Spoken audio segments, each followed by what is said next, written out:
সুন্দর এই ঝাউবনটা, এত ভাল লাগছে। আমি তো একটা দুটো রিলস করে দিয়েছি। পসিবল নয়, সবাই তো সেটাকে মেনে নাও নিতে পারে। আবার দেখো, আজকালকার যুগে খুব একটা কিছু কাউকে মানে বেশি না বলারও খুব দরকার পড়ে না। আজ থেকে কয়েক বছর আগে যখন লাস্ট আর কি দীঘা এসেছিলাম, আমরা কিন্তু ছিলাম 31st নাইট আমরা এখানেই কাটিয়েছি। কি অসাধারণ লাগছে না? একটা সমুদ্র বোঝা যাওয়াটা একটু কম, পাহাড়েও কিন্তু এরকম হালকা হালকা ব্যাপারটা।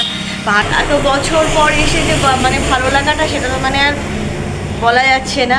চারিপাশটা এতটাই সুন্দর হয়ে গেছে। হ্যালো এভরিওয়ান, ডে 2ই চলছে। ডে 2 এর একটা ভিডিও একটু আগে শেষ করেছি, করে ঘরের মধ্যে একটুখানি রেস্ট করে আবার ভাবলাম যে ওই ভিডিওটা অনেক বড় হয়ে যাবে, ওই জন্য আবার সেকেন্ড ভিডিও আবার শুরু করলাম। এটা বিকেলবেলা শুরু করলাম। এখন মানে রেডি হয়ে দেখছো হোটেলের সামনেই দাঁড়িয়ে আছি, যে হোটেল। তো এখান থেকে বেরিয়ে এখন আমরা যাব হচ্ছে ওল্ড দীঘায়। ওল্ড দীঘা যাব, কিন্তু হেঁটে হেঁটে যাবো যে মাসির বাড়ি। সরি, ভুল বললাম, ওখান থেকে আমার বর বলে দিল নিউ দীঘায় যাবো। হ্যাঁ, নিউ দীঘার দিকেই যাবো, ওটাকে ওল্ড দীঘা বলা হচ্ছে। ওল্ড দীঘায় রয়েছে তো, জন্য বারবার ওল্ড দীঘায় চলে আসছে। তো এই মাসির বাড়ির ওই রাস্তাটা ধরে যাবো। সকালে যে রাস্তাটা তোমাদের দেখালাম, ওটা তো বললামই যে একেবারে তালসারি অবধি চলে যাচ্ছে। তো সুতরাং ওটা ধরেই হেঁটে হেঁটে যাবো। আর ভেতরের রাস্তাটা এতটাই ভালো করেছে, যার জন্য হাঁটতেও ভালো লাগছে। আর কোথাও বেড়াতে এসে যদি না হাঁটি, তাহলে কিন্তু কোনো লাভও থাকে না। তো চলো, এখন এই ভিডিওটা এখন আবার স্টার্ট করলাম, দেখতে থাকো স্কিপ না করে। আর অবশ্যই যারা এই চ্যানেলটাকে এখনও সাবস্ক্রাইব করোনি, প্লিজ সাবস্ক্রাইব করে নিয়ে একটু দেখো, তাহলে আমার ভীষণ ভালো লাগবে। এই যে আমরা মাসির বাড়ির রাস্তাটা ধরেই আসছি। তো ওদিকে এই মাসির বাড়ি, যে এখানে দাঁড়াও তোমাদেরকে দেখাচ্ছি। আমি ফ্রন্টে ক্যামেরা রেখে তোমাদের বলছি মাসির বাড়ি দিয়ে আসছি, তারা তোমাদের মাসির বাড়িটা দেখাচ্ছি। এই যে সোজা যে মাসির বাড়ির রোডটা ধরে আসলাম, সেটা হচ্ছে মাসির বাড়ি। আর এখানে কিন্তু এখন এই মুহূর্তে রাধাকৃষ্ণ আছেন, খুব সুন্দর দেখতে প্রভুর মন্দির। প্রথম কিন্তু আমাদের দেখিয়েছি, আজকে একবার দর্শন করিয়ে দিলাম। মাসির বাড়ির এই যে রাস্তাটা দিয়ে যখন আমরা হেঁটে আসছি এই বিচটা ধরে, দেখো কি সুন্দর এই ঝাউবনটা, এত ভাল লাগছে। আমি তো একটা দুটো রিলস করে দিয়েছি, খুব সুন্দর লাগছে, ভীষণ ফটোজেনেটিক। মানে ফটোজেনিক একেবারে। মানে এটা দেখে এত বিভোর হয়ে গেছে যে ভুলভাল কথাবার্তা বলছি। খুব সুন্দর লাগছে, দেখো। তোমাদের একবার 360 ভিউ করে দিচ্ছি।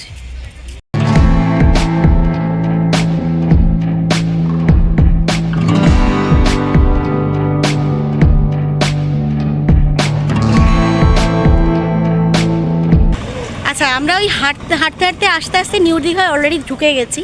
তো ঢুকে গিয়ে দেখলাম নিউ দীঘায় সব প্রচুর, তো জানো এখানে একটু লাক্সারিয়াস হোটেল আছে। তা ভাবলাম তোমাদের সাথে কটা হোটেল শেয়ার করে যাই।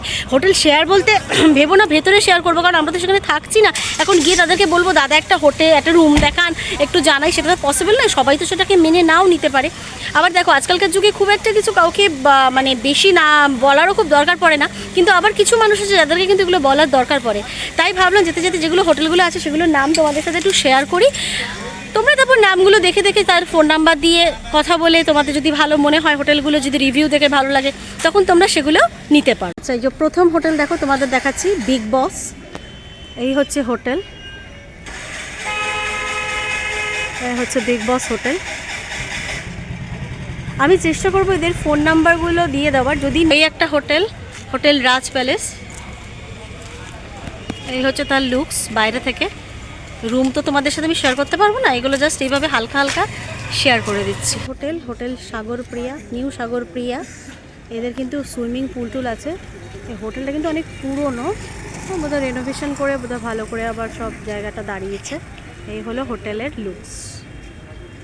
আচ্ছা, এটা হচ্ছে নিউ গীতাঞ্জলি। এটা কিন্তু আমরা আজ থেকে কয়েক বছর আগে যখন লাস্ট আর কি দীঘা এসেছিলাম, আমরা কিন্তু ছিলাম 31st নাইট আমরা এখানেই কাটিয়েছি।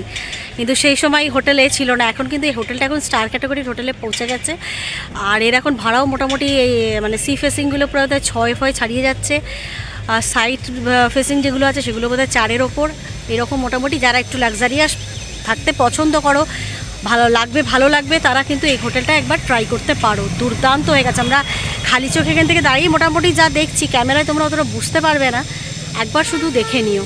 আচ্ছা, আর একটা প্রিমিয়াম ক্যাটাগরির তোমাদের দেখিয়ে দিই হোটেল বিচ ভিউ।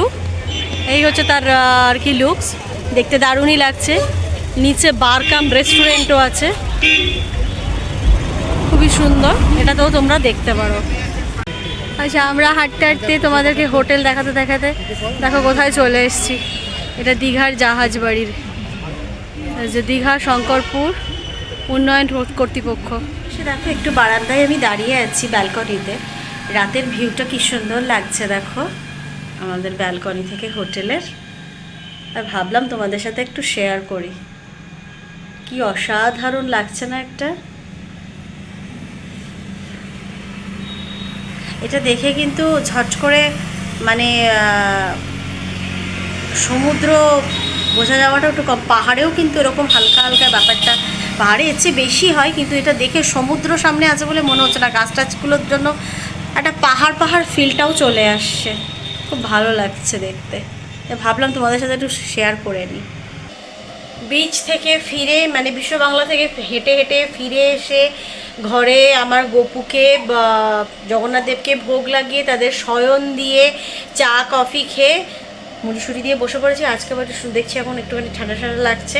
আমাদের কিন্তু ডিনারও এসে গেছে, চলো তোমাদেরকে ডিনারটা শেয়ার করি। ডিনার তো এইভাবে সব র্যাপ করে এসছে, তোমাদের দ্বারা এগুলো খুলে নিয়ে বলছি কী আছে। র্যাপ খোলা হয়ে গেছে, চলো তোমাদেরকে দেখাই। এগ বলছি, ভেজ ফ্রাইড রাইস, মটর পনির, এগ দো পেঁয়াজা আর হলো রুটি, এই হলো আমাদের dinner menu. Good morning everyone. আমার কালকে রাত্রে ভিডিওটা শেষ করা হয়নি বলতে পারো করিনি। আজকে তো আমাদের ফিরে যাওয়া, তো ভাবলাম একদম সকালবেলা ভোরবেলাটা উঠেই তোমাদের সাথে ভোরবেলাটাও একটু দীঘা শেয়ার করব আর ভিডিওটাকে শেষ করব, কারণ আবার একটু পরে শুরু হবে আমাদের মানে রিটার্ন জার্নির ভিডিও।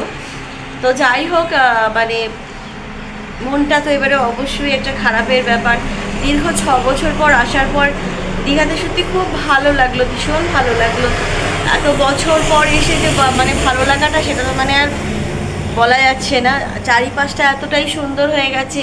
আর এবারে ওভারঅল মানে হোটেল বলো, লোকেশান বলো, রাস্তাঘাট বলো, সব মিলিয়ে আমাদের মানে খুবই ভালো লেগেছে। তো যাই হোক, এবারে আস্তে আস্তে সব ঘরের যেটুকুনি প্যাকিং আমার কমপ্লিট হয়ে গেছে, যেটুকুনি বাকি আছে সেটুকু শুধু সব রেডি করে নিয়ে এবারে স্নান টান করে আমরা 9:30টায় চেক আউট। তো যাই হোক, সে তো যেতেই হবে, কিছু করার নেই। তো তার আগে রেডি হয়ে ইচ্ছা আছে সকালবেলা আরেকবার প্রভুর দর্শনটা আমরা করতে যাব। সেটা এই ভিডিওর মধ্যে থাকছে না, সেটা আবার পরেরটা থেকে রিটার্ন জার্নির ভিডিওতেই স্টার্ট হবে।